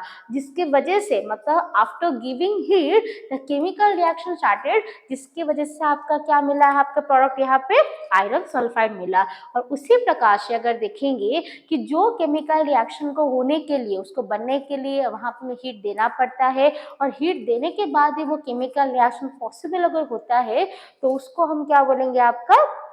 एंडोथर्मिक रिएक्शन, जो आपका एग्जाम्पल एक हो जाता है। तो उसी हिसाब से डेफिनेशन आपका आ गया कि reaction in which the heat is absorb are called endothermic chemical reaction. तो ये वाला जो आपका केमिकल रिएक्शन हुआ, ये पॉसिबल स्टार्ट का हुआ जब आपने उसको हीट दिया, और हीट देने की वजह से एक ब्लैक सॉलिड सब्सटेंस फॉर्मेशन हुआ, जो आपका है आयरन सल्फाइड, जो इंडिकेट क्या कर रहा है कि ऐसे बहुत सारे केमिकल रिएक्शन होते हैं जहां पर हम हीट देंगे, देन वो वहां पे स्टार्ट होके अपना प्रोडक्ट फॉर्मेशन करेंगे, जो आपका कौन सा डेफिनेशन हो जाता है, एंडोथर्मिक रिएक्शन का। तो अभी हम देखेंगे नेक्स्ट पार्ट में कि जो तुम्हारा डिकम्पोज, उसके बाद तो जैसे कि हमने पढ़ा है कि ऐसे रिएक्शन हमारे एक्सोथर्मिक रिएक्शन होते हैं जहाँ पे हीट रिलीज होगा, कहीं कहीं पे हीट वो ऑब्जॉर्व होता है। तो ये absorption of heat, release of heat के अलावा भी, जैसे कि हमने पढ़ा था कुछ केमिकल रिएक्शन के टाइम वो क्या करते हैं, चीजें आपने देखा होगा, जैसे कि हमने टर्म पढ़ा कि जब हीट देते हैं कुछ सब्सटेंस हमारा ब्रेक होते हैं, जैसे कि हमने एग्जाम्पल पढ़ा था एक्सोथर्मिक रिएक्शन में कि जो लिखा था डिकम्पोजिशन ऑफ ऑर्गेनिक मैटर, मतलब कोई चीज अगर हम जमीन में फेंक देते हैं या फिर कोई चीज अगर धीरे धीरे खराब हो रहा होता है, तो वो भी किसके एग्जाम्पल में जाता है, आपका एक्सोथर्मिक रिएक्शन। बट उससे पहले एक टर्म आपने लिखा होगा कि लिखा गया कि डिकम्पोजिशन ऑफ ऑर्गेनिक मैटर। अभी क्वेश्चन आते हैं डिकम्पोजिशन का मतलब क्या है। जब हम बायोलॉजी में पढ़ते हैं तो आपको पता है कि कोई भी सब्सटेंस जब हमारे एयर, एटमॉस्फेयर, सॉइल, ये सबके कांटेक्ट में आता है तो वो क्या करेगा, पानी के साथ रिएक्शन करता है, एयर के साथ रिएक्शन करेगा, माइक्रो ऑर्गेनिज्म के साथ रिएक्शन करता है। तो ये सब जो वो केमिकल रिएक्शन होता रहता है, तो वो केमिकल रिएक्शन के सब सब्सटेंस की वजह से जब कांटेक्ट में आते हैं, वो अपने जो बोल सकते हैं उसका टेक्सचर जो होता है, उसका जो स्टेट होता है, वहां पे वो चेंज होता रहेगा, और उसी को हम बोलते हैं कौन सा, आपका डीकम्पोजिशन रिएक्शन। और अगर सिंपल भाषा में बात करेंगे, डीकम्पोज का मतलब होता है ब्रेक डाउन, मतलब जो बड़ा सा एक सब्सटेंस है वो क्या कर रहा है, धीरे धीरे वो टूट कर छोटे छोटे पीसेस में, छोटे छोटे टुकड़ों में अगर बंटेगा, तो उसको क्या बोलेंगे, आपका डीकम्पोजिशन रिएक्शन। तो चलिए आज उसके बारे में पढ़ते हैं कि डीकम्पोजिशन रिएक्शन क्या है। सो डीकम्पोजिशन रिएक्शन के अगर सबसे कॉमन एग्जाम्पल लेंगे, तो मानिए ये आपका एक कंपाउंड है जिसका हम लेते हैं लेट ए बी है, कि पहले से आपका सब्सटेंस रेडी है। फिर हम देखेंगे जब ये ए बी हमारे नेचर में प्रेजेंट है, हम क्या कर रहे हैं, उसको जैसे कि उसको तोड़ रहे हैं। कैसे तोड़ेंगे, ऑब्वियसली हाथ से तो तोड़ने नहीं वाले हैं, तो कहीं कहीं पे हम उसको हीट देना पड़ेगा, लाइट देना पड़ेगा, इलेक्ट्रिसिटी देने पड़ेंगे, ऐसे बहुत सारे सब्सटेंस हम अप्लाई करेंगे। जैसे कि नेचर में भी कोई चीज़ अगर ब्रेक होता है, अपने आप नहीं हो सकता, वहाँ पे आइदर उसको एयर के कांटेक्ट में आना पड़ता है, वाटर के कांटेक्ट में आना पड़ता है, या फिर उसमें माइक्रो ऑर्गेनिज्म कांटेक्ट आना पड़ता है। वैसे ही केमिकल रिएक्शन के टाइप में भी ये माने ये आपका सब्सटेंस है ए बी, जो क्या करेंगे, जब वो किसी भी ऐसे मीडियम माने कि एयर, वाटर, इलेक्ट्रिसिटी, हीट, किसी कांटेक्ट में जब आता है, वो वहाँ पे टूट जाएगा, और टूट के वो क्या बनेगा, जैसे कि वो ए बी था तो वहाँ पे टूट के वो पहला एक कंपाउंड ए और दूसरा एक कंपाउंड बी में यहाँ पे डिवाइड हो गया। माने जैसे कि ये दोनों जगह पे वो मिलके थे, और जब हमने वो प्रेशर दिया या फिर हीट दिया, तो वहाँ पे वो टूट कर क्या हो गए, ए और बी ऐसे दो अलग अलग सब्सटेंस में बन गए, और वही आपका फॉर्मेट होता है किसका, डिकम्पोजिशन रिएक्शन, जहाँ पे हम बोलेंगे एक सिंगल सब्सटेंस और एक सिंगल कंपाउंड जो यहाँ पे था दैट इज ब्रोकन डाउन, जो खुद को ब्रेक करके वो क्या करेगा, प्रोडक्ट साइड की तरफ ऐसे एक दो ऐसे मल्टीपल नंबर ऑफ कंपाउंड अगर फॉर्मेशन कर देता है तो वो किसके एग्जाम्पल में जाते हैं, आपका डिकम्पोजिशन रिएक्शन। मतलब आपको ये समझ में आना चाहिए कि यहाँ पे रिएक्टेंट की तरफ क्या है, बस एक ही एलिमेंट या फिर एक ही कंपाउंड प्रेजेंट होगा, और जब वो डिकम्पोज होते हैं, जब वो ब्रेक होते हैं, ब्रेक की क्या करेंगे, ऐसे दो से ज्यादा या फिर दो से ज्यादा ऐसे नंबर ऑफ एलिमेंट या फिर कंपाउंड का फॉर्मेशन करेंगे तो वो किस में चला जाता है, आपका डिकम्पोजिशन रिएक्शन। तो वही डिकम्पोजिशन रिएक्शन का डेफिनेशन देखेंगे, सो क्या लिखा गया है कि केमिकल रिएक्शन से लिखा है, so a chemical reaction in which a compound split into two or more simple substances is called the decomposition reaction. जैसे कि अभी डेफिनेशन हमने बताया कि रिएक्टेंट की तरफ क्या है, बस एक ही सब्सटेंस प्रेजेंट है, बट जब वो वहाँ पे ब्रेक होके ऐसे टू और या फिर उससे ज्यादा नंबर ऑफ सब्सटेंस में वो कन्वर्ट अगर हो जाता है तो उसको हम क्या बोलेंगे, आपका डिकम्पोजिशन रिएक्शन। तो उसी का जो डिकम्पोजिशन रिएक्शन होता है कैसे काम करेगा, अभी हम क्या करेंगे उसके एग्जांपल्स करके देखेंगे। तो यहाँ पे अगर मानिए कि डिकम्पोजिशन रिएक्शन होगा, हमने तो पढ़ लिया कि हाँ नेचर में वहाँ पे कैसे होता है, कहीं पे एयर का इस्तेमाल होता है, कहीं पे वाटर का इस्तेमाल होता है, कहीं पे माइक्रो ऑर्गेनिज्म का इस्तेमाल होता है, बट अब केमिकल लैबोरेटरी की बात करेंगे तो वहाँ पे मुझे कोई चीज़ को तोड़ना है तो कैसे तोड़ेंगे, तो यहाँ पे डिकम्पोजिशन रिएक्शन को कराने के लिए हम क्या करते हैं, तीन अलग अलग मीडियम का इस्तेमाल कर सकते हैं, जो क्या क्या है लिखा गया है। So the decomposition reaction can takes place under three condition, तीन अलग अलग चीज़ों का अगर वहाँ पे अगर अप्लाई करेंगे तो कोई भी केमिकल सब्सटेंस जो हमारे नेचर में एग्जिस्ट कर सकता है वो वहाँ पे ब्रेक होगा। और वो तीनों कंडीशन क्या क्या है, पहले आता है आपका हीट, उसको हम जलाना पड़ेगा, आप फायर देना पड़ेगा, आग देना पड़ेगा। सेकेंड आपका आता है लाइट एनर्जी, मतलब वो अगर सनलाइट के कॉन्टैक्ट में मोस्टली आता है, बट कहीं कहीं पे हम आर्टिफिशियल लाइट का भी यूज़ कर सकते हैं, बट वहाँ पे लाइट होना कंपलसरी है। तो पहला है आपका हीट, उसको पहले जलाना पड़ेगा। सेकेंड होता है उसको लाइट कॉन्टैक्ट में आना पड़ेगा। और थर्ड क्या होता है आपका वहाँ पे, इलेक्ट्रिसिटी। तो जितने भी केमिकल रिएक्शन आपके लेबोरेटरी पर्पज में या एक्सपेरिमेंट में होते हैं, वहाँ पे कोई भी चीज़ को डिकम्पोज करने के लिए हम ऐसे तीन अलग अलग मीडियम का यूज़ करेंगे। एक होता है आपका हीट का, दूसरा आता है आपका लाइट एनर्जी, और थर्ड क्या होता है, इलेक्ट्रिकल एनर्जी। पर उसके हिसाब से उसके नाम में भी थोड़ा सा बदलाव आ जाता है। अब मानिए अगर कोई भी केमिकल रिएक्शन अगर हम हीट की वजह से वहाँ पे कर रहे हैं तो उसके लिए हम टर्म यूज करते हैं कौन सा, आपका जिसको बोलते हैं आपका थर्मल डिकम्पोजिशन। बिकॉज वो रिएक्शन आपका हीट की वजह से यहाँ पे अगर हो जाता है तो उसको वो क्या बोलेंगे, आपका थर्मल डिकम्पोजिशन। फिर अगर वो लाइट की वजह से होगा तो उसको क्या बोलेंगे हम, उसको फोटो केमिकल डिकम्पोजिशन, बिकॉज वो लाइट की वजह से हुआ, और फोटो का मतलब ही होता है लाइट। और उसी हिसाब से अगर वो इलेक्ट्रिसिटी की वजह से अगर वो डिकम्पोजिशन होता है तो वहाँ पे स्पेसिफिकली हम उसको एक टर्म यूज लिख सकते हैं जो क्या होता है आपका इलेक्ट्रोलाइटिक डिकम्पोजिशन। तो जैसे कि डिकम्पोजिशन रिएक्शन सब में होगा, लेकिन वहाँ पे हीट की वजह से होता है, लाइट की वजह से होता है, या फिर वहाँ पे इलेक्ट्रिसिटी की वजह से होगा, उसके हिसाब से आपके नाम में भी बदलाव आएंगे। हीट की वजह से होगा तो हम बोलेंगे उसको तुम्हारा आपका थर्मल डिकम्पोजिशन, लाइट की वजह से होगा तो फोटोकेमिकल डिकम्पोजिशन, और उसी हिसाब से अगर इलेक्ट्रिसिटी की वजह से होता है तो वो क्या होता है आपका इलेक्ट्रोलाइटिक और इलेक्ट्रोकेमिकल डिकम्पोजिशन। तो अभी इसके बाकी सारे एग्जाम्पल हम देखेंगे कि कैसे वहाँ पे लाइट की वजह से, हीट की वजह से, या फिर इलेक्ट्रिसिटी की वजह से वहाँ पे डिकम्पोजिशन रिएक्शन होते रहते हैं। तो अभी देखिए ये जो डिकम्पोजिशन रिएक्शन होगा क्या है, वो हम एक एक्टिविटी की मदद से पहले देखेंगे। तो एक्टिविटी के लिए आप देख सकते हैं आपके पास बहुत सारे अपैरेटस रखा गया है, तो वो क्या क्या है, किस तरह से इस्तेमाल कर सकते हैं। तो यहाँ पे कुछ चीजें हैं जो पहले से एक्टिविटी में हमने देख ली है, जैसे कि एक टाइप आपका एक टेस्ट ट्यूब है यहाँ पे, और टेस्ट ट्यूब को होल्ड करके यहाँ पे एक स्टैंड रखा है। देन यहाँ पे देखेंगे आपका बर्नर रेडी है। उसके बाद यहाँ पे कॉर्क की मदद से हमने क्या किया है, एक बड़ा जैसे कि जेट ट्यूब या फिर बोल सकते हैं कलेक्टिंग ट्यूब यहाँ पे आपका ऐड किया गया है। तो रिएक्शन होगा क्या अभी देखेंगे। तो अब ये देखेंगे जो केमिकल रिएक्शन होता है, यहाँ पे हम देखेंगे ये रिएक्शन को हम क्या करेंगे कि हीटिंग ऑफ कैल्शियम कार्बोनेट। और हमने पढ़ा है कि कोई भी केमिकल रिएक्शन अगर एक हीट की वजह से अगर होगा तो वो कौन सा एग्जाम्पल में आपका चला जाता है, थर्मल डिकम्पोजिशन। तो अभी हम देखेंगे जो कैल्शियम कार्बोनेट जो एक केमिकल कंपाउंड है, जिसे अगर फॉर्मूला लिखना चाहेंगे तो हम पहले से लिख देते हैं कि कौन सा, वो CaCO3 जो आपका कैल्शियम कार्बोनेट है। जब क्या होगा, वो हीट होगा, मतलब जब उसको हम हीट करेंगे, और हीट का सिंबल हम क्या देते हैं यहाँ पे, ट्राइंगल। तो अभी हम देखेंगे जब ये हीट होगा तो वहाँ पे क्या क्या फॉर्मेशन होता है, या फिर यहाँ पे चेंजेस में क्या क्या पहले ऑब्जर्व वहाँ पे होगा। तो आप देखिएगा ये दोनों टेस्ट ट्यूब में से आप देखिएगा कि ये जो लेफ्ट वाले साइड में ये इस तरह का जो टेस्ट ट्यूब है, वहाँ पे हमने क्या किया है, यहाँ पे बुनसेन बर्नर तो है, क्योंकि चीजों को जलाना है तो वहाँ पे तो हीट की जरूरत पड़ेगी। उसके साथ साथ ये टेस्ट ट्यूब के अंदर हमने क्या रखा है, थोड़ा सा टेस्ट ट्यूब के अंदर हमने क्या रखा है, आपका कैल्शियम कार्बोनेट, बिकॉज आपका पूछा ही है कैल्शियम कार्बोनेट का डिकम्पोजिशन। तो कैल्शियम कार्बोनेट हमने क्या किया है, ये पहले वाले टेस्ट ट्यूब में रखा है, और नीचे आपका बुनसेन बर्नर रेडी है। फिर आप देखिएगा कि जो दूसरी तरफ ये जो एक कलेक्टिंग ट्यूब जो दूसरे ट्यूब के साथ कनेक्टेड होता है, वहां पे हमने क्या रखा है, आपका कैल्शियम हाइड्रोक्साइड सॉल्यूशन, जिसको हम लाइम वाटर बोल सकते हैं, अदरवाइज उसका नाम आपका हम बोल सकते हैं ऐसे स्लैक लाइम भी हम बोल सकते हैं। तो ये क्या है, अगर देखा जाएगा तो यहाँ पे लेफ्ट वाले पे आपका क्या है, कैल्शियम कार्बोनेट रेडी है, और जो कलेक्टिंग ट्यूब जहाँ पे कनेक्ट होगा वहां पे आपका कौन सा सोल्यूशन रेडी है, यहाँ पे आपका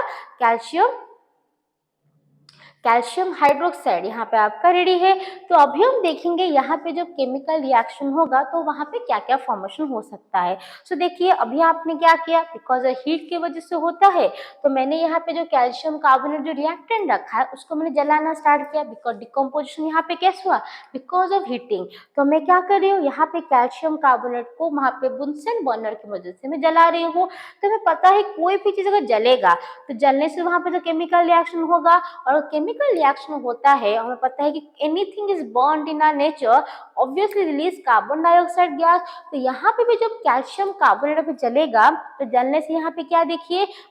तो जैसे कि हमने देखा कि जब ये आयरन सल्फेट का फेरस सल्फेट 7H2O का हेप्टाहाइड्रेट जब डिकम्पोज हुआ, वहाँ पे आपका फेरस सल्फेट और वाटर निकला, और वही फेरस सल्फेट जब हम देखेंगे वो हीट करेंगे तो उसको वापस हम गर्म करते हैं, जैसे कि यहाँ पे लिखा गया है कि वही फेरस सल्फेट जो आपका क्या था, एक कलरलेस रेसिड्यू था, उसको जब हम फर्दर हीट करते हैं तो फर्दर हीट करने से आपका क्या देखेंगे, यहाँ पे आपके तीन अलग अलग कंपाउंड मिलने वाले हैं। जो पहला है आपका Fe2O3, जिसको हम नाम क्या लिखेंगे यहाँ पे, फेरिक ऑक्साइड, ठीक है। और ये फेरिक ऑक्साइड के साथ साथ यहाँ पे दो अलग अलग गैसेस भी निकलने वाले हैं, जो आपका क्या है, एक होता है आपका सल्फर डाइऑक्साइड और एक क्या होता है आपका सल्फर ट्राइऑक्साइड। तो यहाँ पे जो हमने रिएक्शन किया कि ये सिंगल स्टेप नहीं डबल स्टेप का रिएक्शन है। पहले क्या हुआ, ग्रीन कलर का क्रिस्टल यहाँ पे डिकम्पोज होकर पहले यहाँ पे व्हाइट कलर क्रिस्टल में कन्वर्ट हुआ, और वही व्हाइट कलर का क्रिस्टल जो वापस से डिकम्पोज करते हैं, वापस जब हीट करते हैं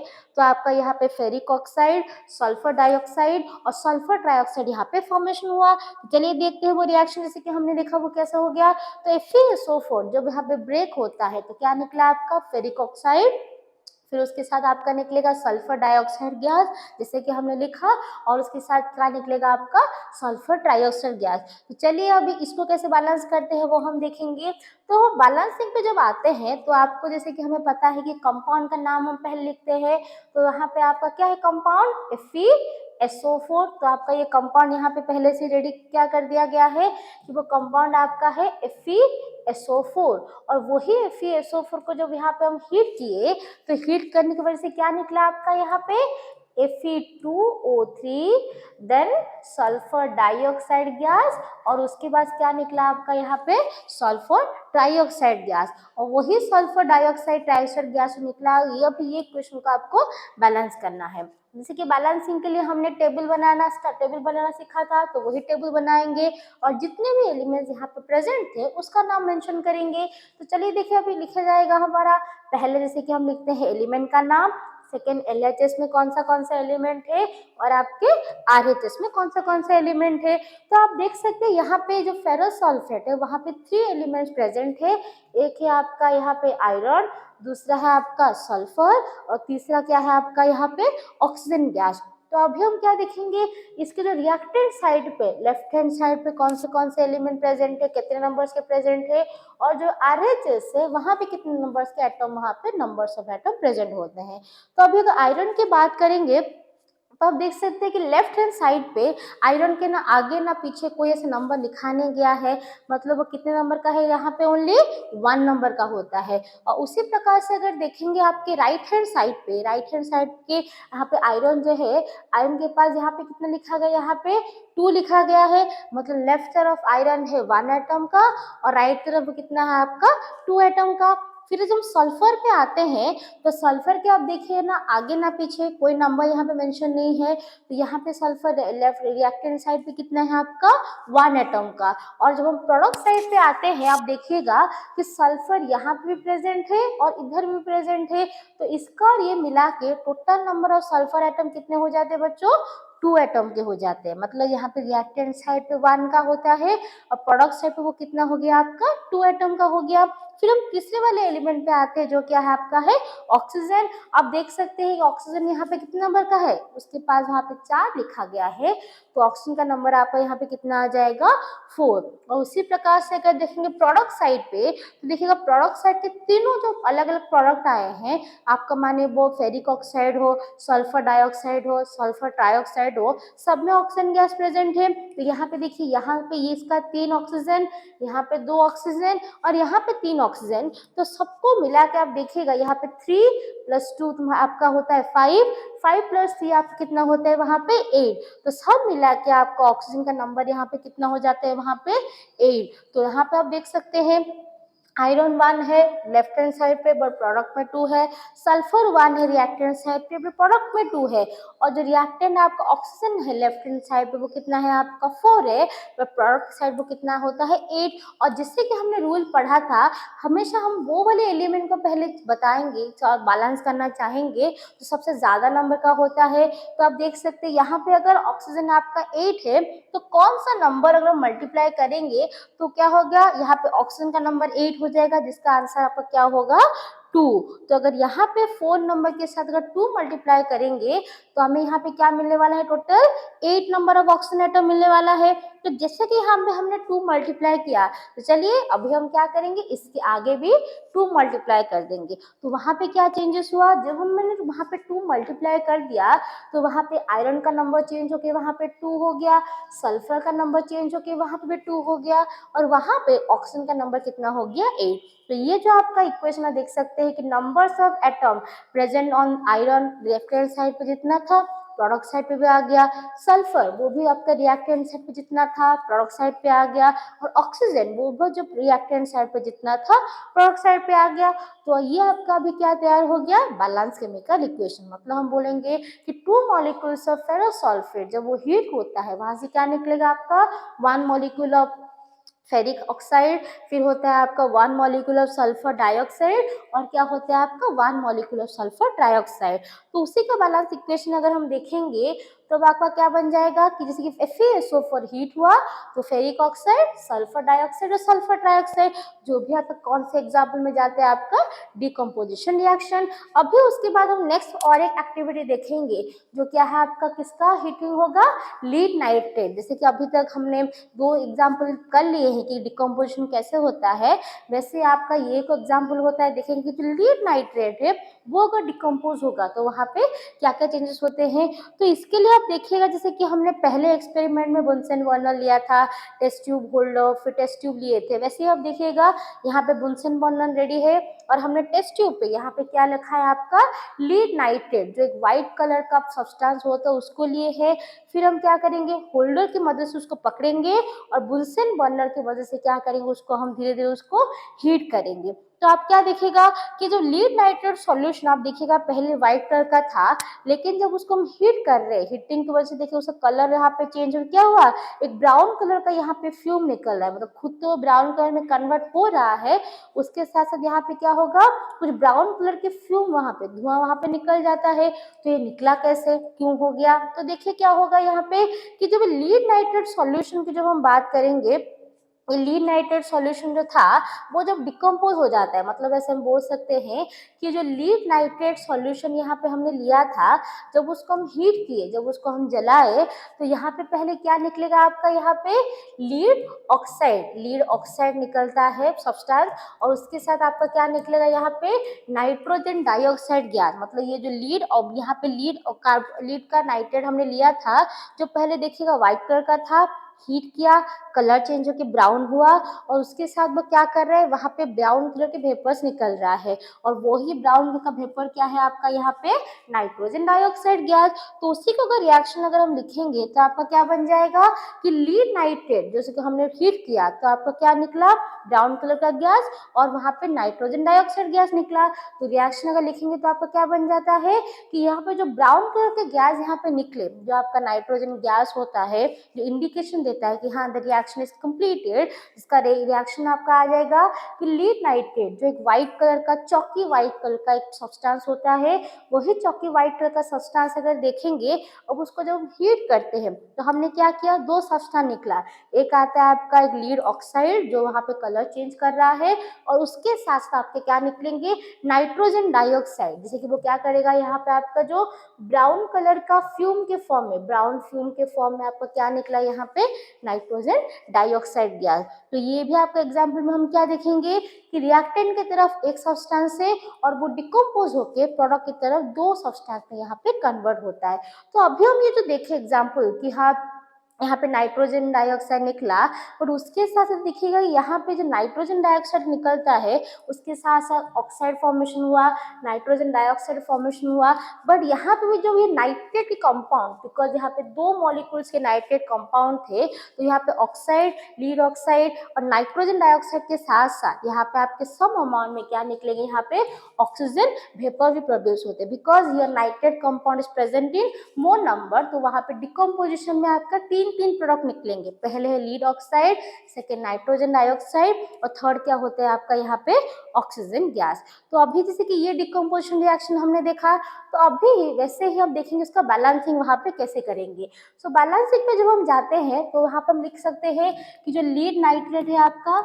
PbNO3 ट्वाइस, जब वो डिकम्पोज होगा या फिर हीट देंगे तो आपका क्या निकलेगा, थ्री प्रोडक्ट, जैसे पहला है आपका कौन सा, लीड ऑक्साइड, सेकेंड आता है आपका कौन सा, नाइट्रोजन डाइऑक्साइड, एंड थर्ड क्या आता है आपका ऑक्सीजन गैस। तो पहले जैसे कि हम क्या किए थे, उसको टेबल पे हम अरेंज करेंगे, टेबल पे वहाँ पे कैसे कर रहा है, तो यहाँ पे जब टेबल बना के रखेंगे हम, तो वो टेबल पे पहला में क्या लिखना पड़ेगा, उसके एलिमेंट कौन से है, लेफ्ट हैंड साइड पे क्या क्या है। तो यहाँ पे जो एलिमेंट है आपका, तीन एलिमेंट यहाँ पे प्रेजेंट है, एक है आपका लीड, सेकेंड है आपका नाइट्रोजन, एंड थर्ड क्या होता है आपका ऑक्सीजन। और जब उसके हम देखेंगे लेफ्ट हैंड साइड, तो रिएक्टेंट साइड पे वो कितना है, और आपका यहाँ पे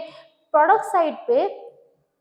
कितना होता है, अभी हम उसको देखेंगे। तो अगर लेफ्ट हैंड साइड की अगर बात करेंगे तो वहाँ पे लीड की देख सकते हैं, आगे या पीछे कोई नंबर लिखा नहीं गया है, मतलब लीड कितने नंबर का है वहाँ पे, एक नंबर का। फिर जब नाइट्रोजन पे आते हैं तो नाइट्रोजन आप देख सकते हैं कि नाइट्रोजन के आगे या पीछे कोई नंबर नहीं है, बट ये पूरा वाला जो सब रेडिकल है, नाइट्रेट रेडिकल है, उसको ब्रैकेट के बाहर क्या है, वो दोनों 2 से मल्टीप्लाई हुए हैं, तो यहाँ पे नाइट्रोजन का नंबर कितना हो जाएगा आपका 2। और उसी हिसाब से जैसे कि आपका यहाँ पे जो ऑक्सीजन जो है, उसके बाद वाला जो एलिमेंट ऑक्सीजन है वो खुद वहाँ पे 3 नंबर का है, लेकिन बाहर के जो ब्रैकेट के बाहर 2 है उसके साथ मल्टीप्लाई होकर टोटल नंबर ऑफ ऑक्सीजन वो कितना हो जाता है वहाँ पे 6। मतलब टोटल रिएक्टेंट साइड पे लीड एक मॉलिक्यूल है, नाइट्रोजन के 2 एटम प्रेजेंट है, और ऑक्सीजन का वहाँ पे क्या है 6 एटम प्रेजेंट है। उसी हिसाब से हम देखेंगे कि प्रोडक्ट साइड उसमें क्या क्या है। तो प्रोडक्ट साइड की बात करेंगे, लीड जो वहाँ पे एक था, यहाँ पे प्रोडक्ट की तरफ लीड भी कितना है, यहाँ पे एक ही एटम प्रेजेंट है। फिर हम जब आते हैं नाइट्रोजन पे, तो नाइट्रोजन में आप देखिएगा कि यहाँ पे क्या है, नाइट्रोजन बस एक ही जगह पे प्रेजेंट है, तो हमने नाइट्रोजन यहाँ पे क्या लिख दिया आपका 1। फिर जब ऑक्सीजन पे जाते हैं आप देखिएगा कि यहाँ पे ऑक्सीजन कितना है आपका 1, इधर ऑक्सीजन कितना है आपका 2, इधर भी ऑक्सीजन कितना है आपका 2। तो ये 2, 2 एंड 1 मिल के यहाँ पे ऑक्सीजन का मॉलिक्यूल आपका कितना हो गया, यहाँ पे 5 हो गया। तो अभी बैलेंसिंग के टाइम जैसे कि हमने पढ़ा था, हमें पहले वो एलिमेंट को बैलेंस करना है जो सबसे ज़्यादा नंबर के होते हैं। तो यहाँ पे पहले हमें क्या करना पड़ेगा, ऑक्सीजन को 6 करना पड़ेगा। लेकिन आपको पता है कि 5 के साथ ऐसा कोई नंबर नहीं है जिसको अगर मल्टीप्लाई करेंगे तो आपको 6 मिल सकते हैं, पॉसिबल ही नहीं होगा। तो वहाँ पर हम क्या करेंगे कि ऑक्सीजन को छोड़ के अभी ऑक्सीजन के पास जो दूसरा एक एलिमेंट होता है या फिर ऐसा कौन सा एलिमेंट है जहाँ पे अगर चेंजेस करेंगे तो वहाँ पे पॉसिबिलिटीज आपके पास हो जाता है कि हाँ यहाँ पे चेंजेस पॉसिबल हो सकता है। तो उसके लिए यहाँ पे हम क्या करेंगे कि यहाँ पे ऑक्सीजन तो होगा, पॉसिबल नहीं है, बट नाइट्रोजन जो आप देख सकते हैं कि लीड तो पहले से 1-1 बैलेंस फॉर्म में है, ऑक्सीजन को ये जो 6 को 5 में कन्वर्ट करना इज नॉट पॉसिबल। तो यहाँ पे हम क्या करेंगे, दूसरा वाला जो एलिमेंट है जो क्या है आपका नाइट्रोजन है, जो इस तरफ 2 नंबर का है, उसको मुझे इधर 2 करना पड़ेगा। तो ऑब्वियसली अगर 1 है मुझे 2 करना पड़ेगा, तो मैं यहाँ पे क्या मल्टीप्लाई करूँगी आपका 2। तो 2 करने से देखिए अभी हमने यहाँ पे क्या कर दिया आपका, यहाँ पे ना 2 मल्टीप्लाई यहाँ पे कर दिया। तो 2 मल्टीप्लाई करने से क्या हुआ कि 2 मल्टीप्लाई जब किया, नाइट्रोजन यहाँ पे 2 नंबर के हो गए, और उस जगह पे ऑक्सीजन क्या हुआ अभी 2 2 जा 4, देन 4 प्लस 2 यहाँ पे 6, देन ये मिला के ऑक्सीजन का नंबर यहाँ पे कितना हो गया आपका 7। तो देखिए तो और इम्बैलेंस हो गया और उसमें प्रॉब्लम्स आ गए। तो ये जो ऐसे केमिकल इक्वेशन होते हैं, अगर आपको वहाँ पे बैलेंसिंग करना है तो बैलेंसिंग के लिए आप देखिएगा कुछ आपको नंबर्स यहाँ पे मल्टीप्लाई या फिर नंबर्स बढ़ाने पड़ेंगे, जिसके अकॉर्डिंग क्या होगा ये आपका केमिकल रिएक्शन वहाँ पे पॉसिबल हो सकता है। अगर आप ये रिएक्शन में आप देखेंगे कि लीड नाइट्रेट यहाँ पे डिकम्पोज हुआ, जो क्या हो गया for the lead oxide nitrogen dioxide oxygen में कन्वर्ट हो गया। तो यहाँ पे देखिएगा एक रिएक्टेंट होता है डिकम्पोज होकर 3 अलग सब्सटेंस में कन्वर्ट हो गया। तो बैलेंसिंग जब हम करेंगे तो बैलेंसिंग के टाइम हमें क्या करना पड़ेगा, कुछ चीज़ों का यहाँ पे देखना यहाँ पे पड़ता ही है। तो यहाँ पे देखिएगा जैसे कि रिएक्शन हम कर रहे थे, तो यहाँ पे क्या हुआ जब हमने यहाँ पे 2 मल्टीप्लाई किया, तो 2 मल्टीप्लाई करने की वजह से यहाँ पे क्या हो गया, बैलेंसिंग में आपके इशू आ गए, मतलब बैलेंसिंग वो कॉम्प्लिकेटेड वहाँ पे हो गया। तो उसको ठीक करने के लिए चलिए हम वापस से उसको थोड़ा सा क्लियर लिख देते हैं जहाँ पे छोटा सा हमें समझ में आएगा। तो यहाँ पे देखिए जैसे कि वापस से हम वही लिख के करेंगे कि और दूसरा नंबर लेके, तो लीड नाइट्रेट डिकम्पोज हुआ, आपका निकला यहाँ पे लीड ऑक्साइड, नेक्स्ट निकला आपका कौन सा यहाँ पे नाइट्रोजन डाइऑक्साइड, और फिर क्या निकला आपका यहाँ पे ऑक्सीजन गैस। और उसी को अगर शॉर्टली लिख देंगे हम जल्दी जल्दी में, तो lead nitrate oxygen, total reactant में कितना है, लीड है आपका 1, नाइट्रोजन है आपका 2, ऑक्सीजन कितना है आपका यहाँ पे 6 हो जाता है। अगर प्रोडक्ट साइड की अगर बात करेंगे तो वो कितना होता है, लीड होता है आपका 1,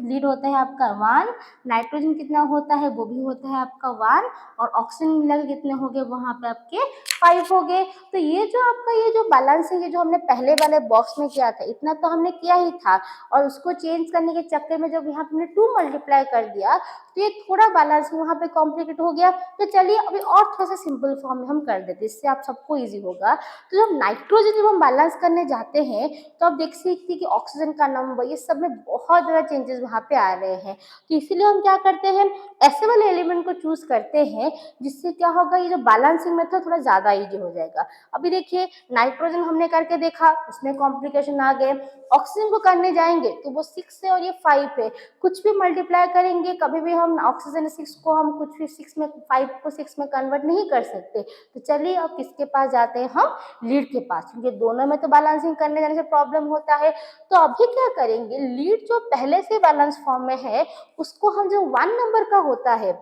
तो यहाँ पे 1 नंबर का है, उसको क्या करेंगे हम 2 बनाने की कोशिश करेंगे, थोड़ा सा नंबर उसको बढ़ा के देखते हैं। चलिए उसमें क्या क्या आगे देखेंगे। तो 2 करने के लिए मैंने क्या किया, यहाँ पे भी 2 मल्टीप्लाई कर दिया, और इस तरफ मैंने यहाँ पे क्या मल्टीप्लाई कर दिया 2। तो क्या हो गया देखेंगे, यहाँ पे जो मैंने 2 मल्टीप्लाई कर दिया और इधर भी 2 मल्टीप्लाई कर दिया, अभी देखिए उसके नंबर्स में क्या क्या चेंजेस आ गए। तो लीड तो 2 हो गया है, अभी नाइट्रोजन देखिएगा पहले 2 नंबर था, अभी जो मैंने यहाँ पे 2 भी मल्टीप्लाई कर दिया तो लीड अभी चेंज हो गया, यहाँ पे कितना हो गया आपका, यहाँ पे नाइट्रोजन का चेंजेस वहाँ पे 4 हो गया, लीड 2 हो गया, और 2 मल्टीप्लाई करने की वजह से नाइट्रोजन का नंबर यहाँ पे बढ़ के भी कितना हो गया आपका 4, और ऑक्सीजन जो था जो पहले कितना था यहाँ पे 3 2 जा 6 था,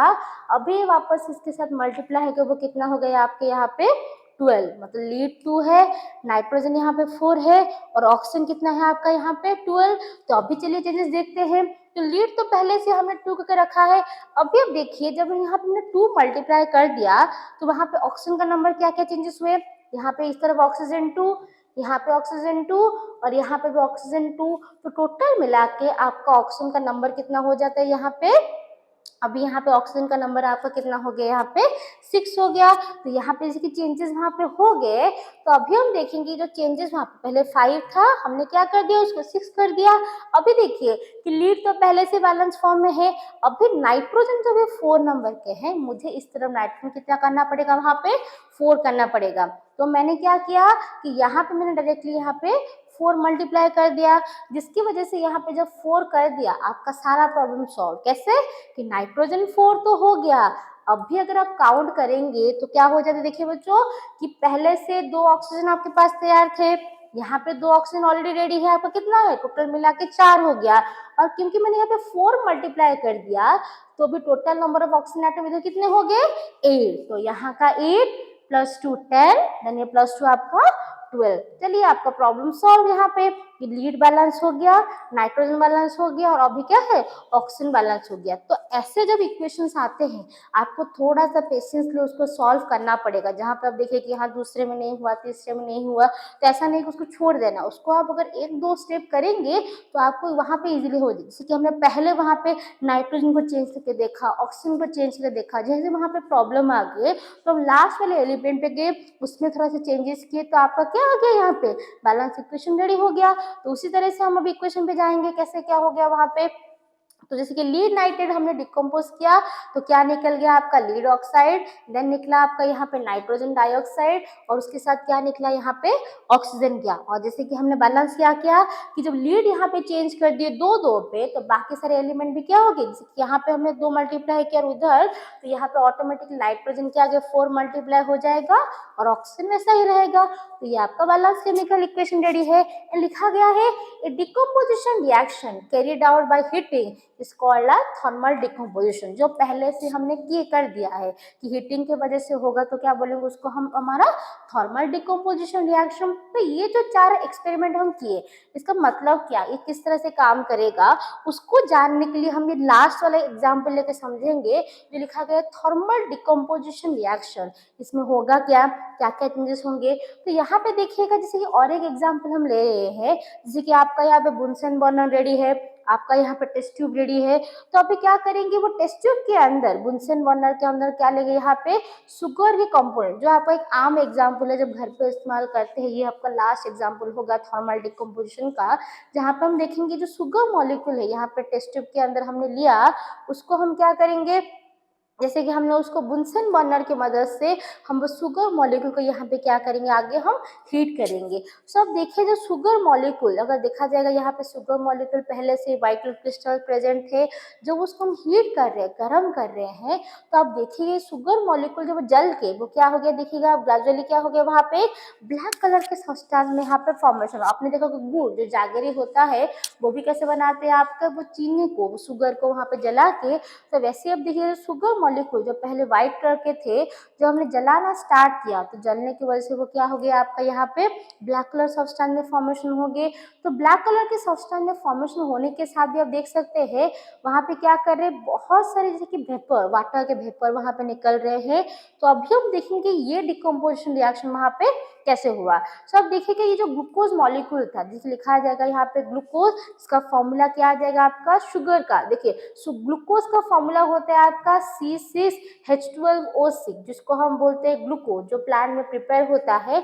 बट ये हम बात करें शुगर के, शुगर मतलब जैसे कि चीनी जो होता है तो उसका फॉर्मूला आपका क्या आ जाएगा C12H22O11, मतलब ये जो शुगर मॉलिक्यूल आपका प्रेजेंट है जो ग्लूकोज का ही एक फॉर्म होता है बहुत सारे, और वही देखेंगे जब ये ग्लूकोज शुगर मॉलिक्यूल यहाँ पे डिकम्पोज होगा तो आपको क्या मिलेगा एक ब्लैक कलर का रेसिड्यू, ब्लैक कलर का शुगर चार्कोल फॉर्म मिलेगा और उसके साथ आपको क्या निकलेगा यहाँ पे वाटर मॉलिक्यूल। मतलब जो ग्लूकोज यहाँ पे शुगर का जो मॉलिक्यूल है वो अगर यहाँ पे डिकम्पोज होगा तो आपको यहाँ पे ब्लैक रेसिड्यू ऑफ कार्बन और उसके साथ क्या निकलेगा वाटर वेपर। तो देखिए आपका आपका रिएक्शन अभी आएगा कि शुगर मॉलिक्यूल जब सॉलिड फॉर्म में था, जब उसको हम हीट किए तो क्या निकला आपका, पहले कार्बन यहाँ पे निकला और उसके साथ क्या निकला आपका वाटर। तो चलिए अभी इसको बैलेंस करके देखते हैं कैसे यहाँ पे होगा। तो जैसे कि हमने किया है यहाँ पे शुगर मॉलिक्यूल प्रेजेंट है, तो C12H22O11 जब उसको हम हीट करेंगे तो आपका क्या निकलेगा यहाँ पे, कार्बन, एंड उसके साथ क्या निकलेगा यहाँ पे अभी, वाटर। तो जैसे कि हम क्या करते हैं, हम हर केमिकल रिएक्शन को टेबल बना के सॉल्व करते हैं। तो अभी हम देखेंगे टेबल कैसे बना के सॉल्व करेंगे। तो पहला रूल क्या है आपका कि नंबर्स क्या है एलिमेंट्स के, कितने नंबर्स ऑफ एटम होते हैं वो लिखना पड़ेगा। तो यहाँ पे 3 एलिमेंट क्या क्या है आपके, कार्बन, हाइड्रोजन एंड ऑक्सीजन। फिर हम लेफ्ट हैंड साइड पे जब आ जाएंगे तो क्या बन गया आपका यहाँ पे, कार्बन है 12, हाइड्रोजन है आपका 22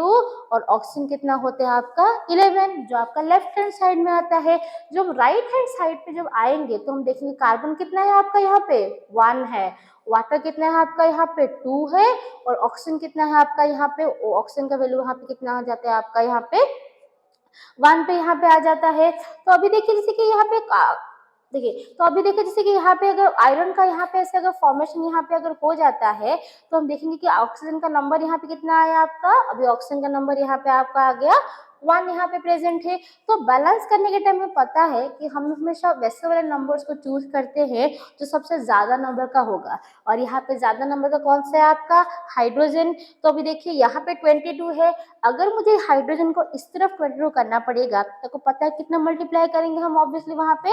11 मल्टीप्लाई करेंगे ताकि हमें हाइड्रोजन यहाँ पे 22 मिलने वाला है। तो मैंने यहाँ पे क्या मल्टीप्लाई किया, यहाँ पे हाइड्रोजन के लिए यहाँ पे 11, तो 11 करने से क्या हुआ, हाइड्रोजन यहाँ पे कितने हो गए 22 और ऑक्सीजन का वैल्यू भी इधर कितना हो गया आपका मिला के यहाँ पे